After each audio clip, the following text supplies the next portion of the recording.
ايوا هذه هي بيتزا ال5 دقائق في ساعة كتوجد بطريقة جد سريعة.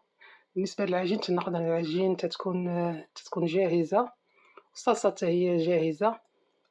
تنشعل الفران تناخد العجين تاع البيتزا تكون طايبة نص طايبة، تندير فوق منها لاصوص اللي هي جاهزة وبشوية البصيلة مشلضة على حسب الرغبة. ايوا تندخلها الفران نص طايبة، بعد تنخرجها وتناخد الكفتة اللي دايرة لها العطرية من قبل. ايوا تندخلها تكمل طيب، من تطيب تندير عليها الفرماج الشيدر كما تشوفوا معايا. اللحمات مع الإضاءة تيبانو شوية محمرين غير مع الإضاءة. ايوا البيتزا تاعتنا واجدة، لا ما تمحني ليا لا،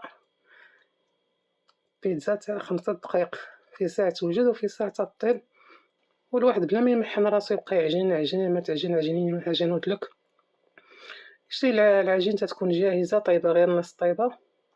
ايوا ها البيتزا تاعتنا واجدة خفة ندربن.